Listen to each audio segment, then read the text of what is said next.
Good morning students, how are you? Fine, very well.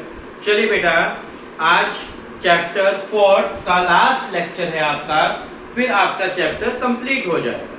ठीक है, हम लोगों ने लास्ट जो टॉपिक पढ़ा था, टॉपिक क्या था कि 1950 से लेकर 1990 तक जो गवर्नमेंट ने हमारी कंट्री में डेवलपमेंट के लिए स्ट्रेटजीज बनाई, उन स्ट्रेटजीज के क्या फीचर्स थे, क्या बेनिफिट्स थे और क्या उनके बैड इफेक्ट। ठीक है, तो लास्ट लेक्चर में हमने गुड इफेक्ट एंड फीचर्स पढ़ लिए थे जो स्ट्रेटजीज बनाई थी उनकी। ठीक है, आज का लास्ट टॉपिक क्या है? बैड इफेक्ट, कि गवर्नमेंट ने जो स्ट्रेटजीज बनाई थी, स्ट्रेटजीज क्या क्या थी ये आप पढ़ चुके हैं कि पब्लिक सेक्टर का मेन रोल रहेगा, प्राइवेट सेक्टर का सेकेंडरी रोल रहेगा, प्राइवेट सेक्टर को लाइसेंस की रिक्वायरमेंट होगी। ये सभी स्ट्रेटजीज आप लोगों ने पढ़ी थी। ठीक है, today we discuss on bad effect of this strategies. First, bad effect. Topic क्या आपका? Bad effect. ठीक है, जो स्ट्रेटजीज बनी उनके बैड इफेक्ट क्या रहे? First, public sector monopolies gradually turned out to be that social weight। First point कह रहे हैं कि यहां पर कि पब्लिक सेक्टर के अंदर इनएफिशिएंसी, करप्शन, लीकेज, पिलफरेज बहुत ज्यादा थी। ठीक है, मेनली हम बात करें तो पब्लिक सेक्टर में करप्शन, आज भी हमारा पब्लिक सेक्टर करप्टेड सेक्टर कहा जाता है। बोलते ना आज भी कि गवर्नमेंट अगर जॉब लगनी है या गवर्नमेंट का कोई काम है तो वहां करप्शन बहुत ज्यादा है। सो कहते हैं पब्लिक सेक्टर के अंदर inefficiency, corruption, leakage and pilferage. Pilferage होता है आधा अधूरा काम, ठीक है, चोरी बजारी। emerge as their principal characteristics by incurring huge losses। Public sector enterprise lead to inefficient use of national resources।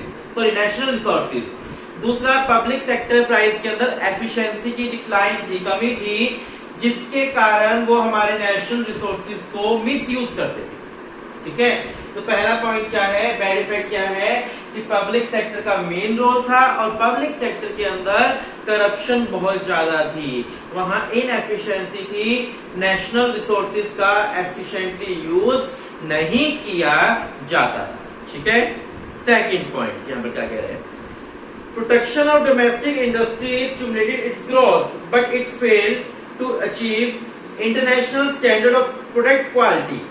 Lack of competition prompted the domestic entrepreneur to focus upon monopoly control of the market. Growth through competition and diversification was conventionally avoided. क्या मतलब है कि जो domestic industries थी ना, उनको हमारी government ने प्रोटेक्शन दिया। ये पॉइंट आपने पढ़ा कि उनको जो डोमेस्टिक इंडस्ट्रीज थी उनको प्रोटेक्शन देने के लिए बहुत सारे स्टेप उठाए। ठीक है, जिसका रिजल्ट क्या हुआ कि जो डोमेस्टिक इंडस्ट्रीज थी वो अच्छी क्वालिटी का प्रोडक्ट नहीं दे रही थी, क्योंकि कंपटीशन तो रहा ही नहीं, फॉरेन कंपटीशन था ही नहीं। जब उन्हें कोई फियर फैक्टर नहीं था, कोई फॉरेन कंपटीशन नहीं था, तो उन्होंने क्वालिटी को मैटर नहीं किया।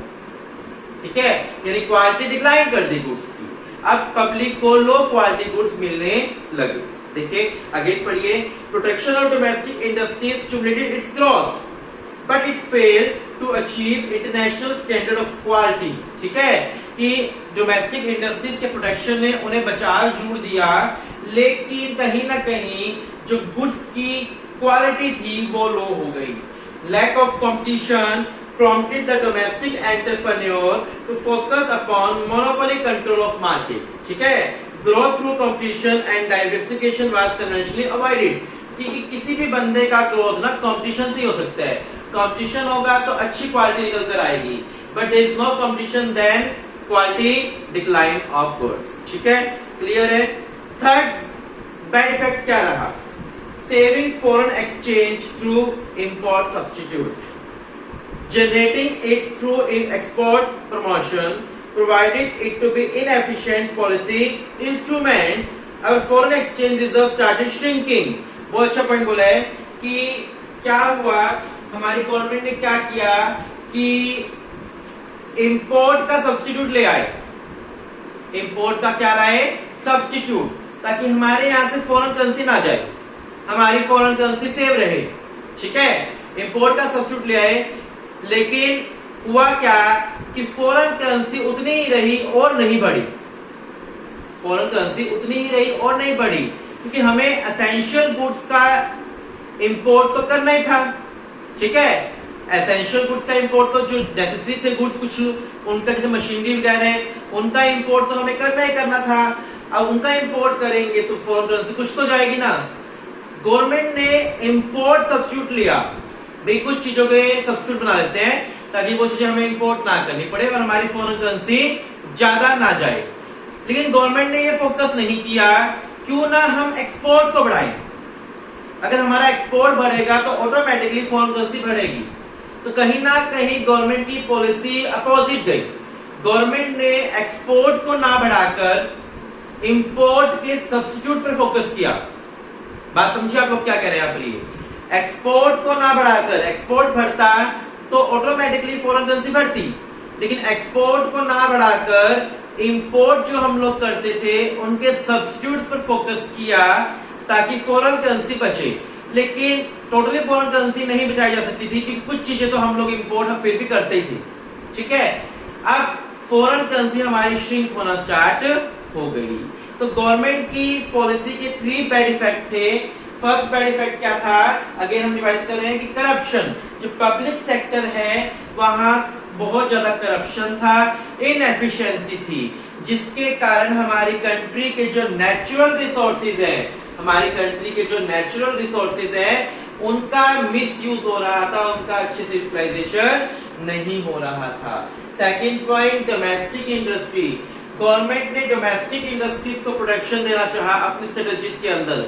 डोमेस्टिक इंडस्ट्रीज को प्रोटेक्शन तो मिला, लेकिन उनकी मोनोपोलीज राइज हो गई और उन लोगों ने अब क्वालिटी डिक्लाइन करना गुड्स की स्टार्ट कर दिया, क्योंकि वहां पर कंपटीशन तो रहा ही नहीं, there is no competition, then they compromise with quality. उन्होंने क्वालिटी को डिक्लाइन करना स्टार्ट कर दिया। अब यहाँ पर गुड्स की क्वालिटी पब्लिक को लो मिलने लगी। और थर्ड पॉइंट क्या कह रहे हैं कि हमारी गवर्नमेंट की स्ट्रेटेजी क्या थी कि जो चीजें हम लोग इंपोर्ट करते हैं उनका सब्स्टिट्यूट बना लें। लेकिन गवर्नमेंट ने ये नहीं सोचा कि सब्स्टिट्यूट बनाएंगे तो सब्स्टिट्यूट बनाने की जगह हम लोग एक्सपोर्ट को बढ़ाएं ताकि हमारी फॉरेन करेंसी बढ़े। ठीक है, एक्सपोर्ट को बढ़ाएंगे तो ऑटोमेटिकली फॉरेन करेंसी बढ़ेगी। लेकिन गवर्नमेंट ने इंपोर्ट के सब्स्टिट्यूट पर फोकस किया, लेकिन कुछ चीजों का इंपोर्ट हमें फिर भी करना ही करना पड़ा, जिसके कारण हमारी फॉरेन करेंसी श्रिंक होना स्टार्ट हो गई। ठीक है, तो ये 90 तक चला, ये सब कुछ 90 तक चला। 90 में इन कमियों के कारण गवर्नमेंट की स्ट्रेटेजीज में बहुत सारी कमी थी। तो 1990 में हमारे देश के अंदर इकोनॉमिक ग्रोथ के लिए कुछ इकोनॉमिक रिफॉर्म्स की रिक्वायरमेंट हुई। पढ़ा है आपने इकोनॉमिक रिफॉर्म्स। ठीक है, 1991 में गवर्नमेंट ने कुछ इकोनॉमिक रिफॉर्म्स किए और रिफॉर्म्स करने के लिए एक पॉलिसी बनाई, LPG policy, liberalisation, privatisation and globalisation नाम की गवर्नमेंट ने पॉलिसी बनाई, जिससे बहुत सारा रिफॉर्म्स हमारी कंट्री में हुआ। ठीक है, ये लास्ट टॉपिक था आपका, इसको देखिए, फिर हम 2-4 क्वेश्चन डिस्कस करते हैं आज।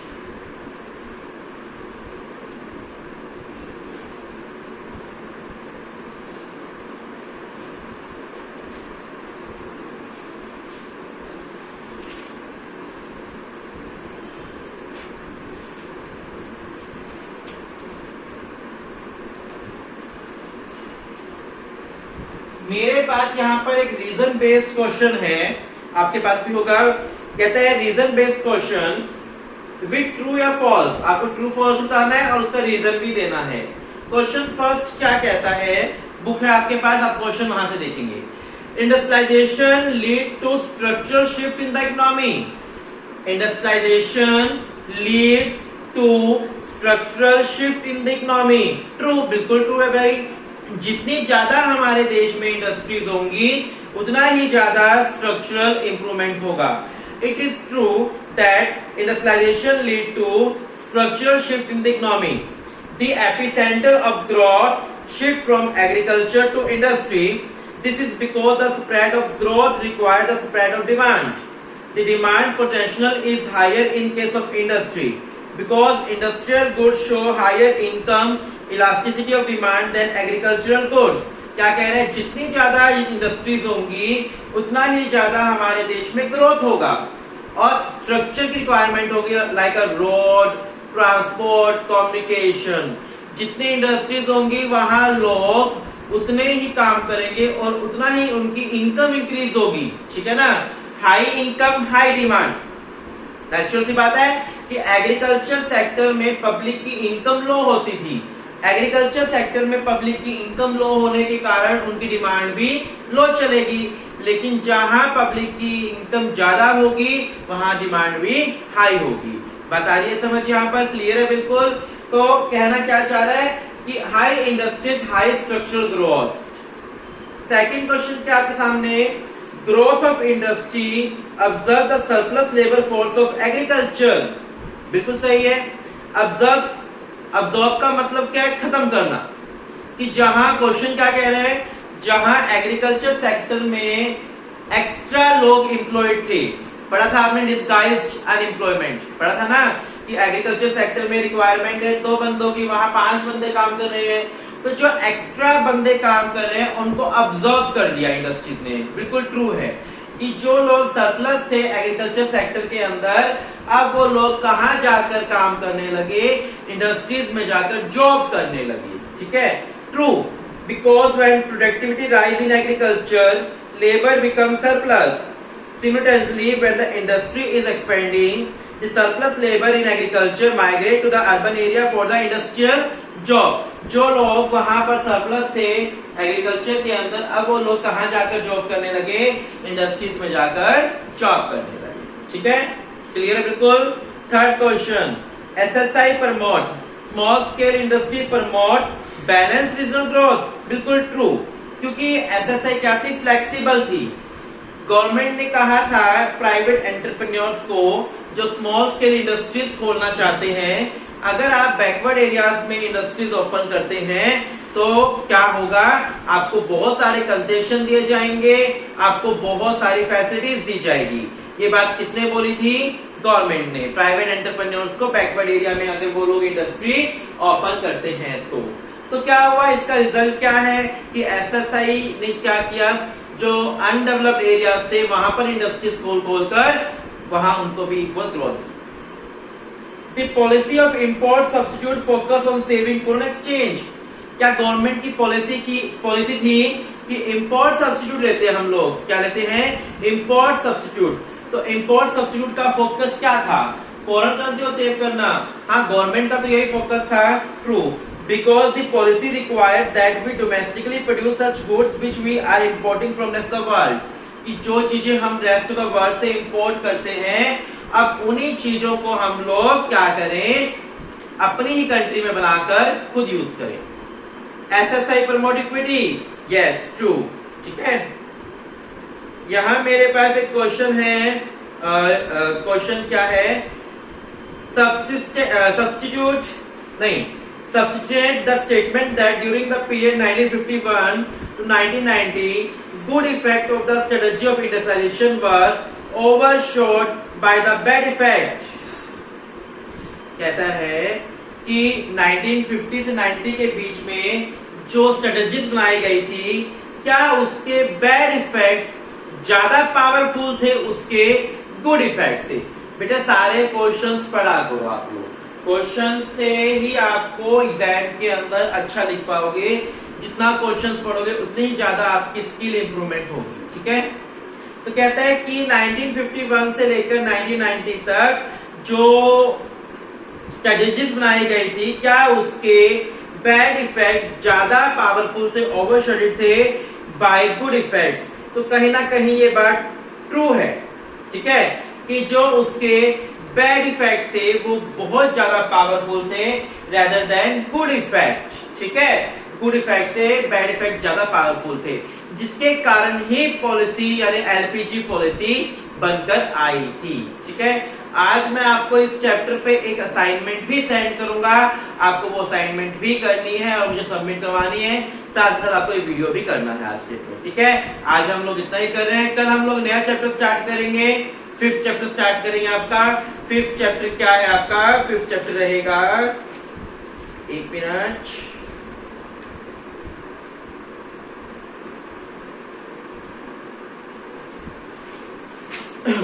India's foreign trade. So easy chapter, India's foreign trade. आ रही है बात समझ? चलिए बेटा, thank you, have a nice day.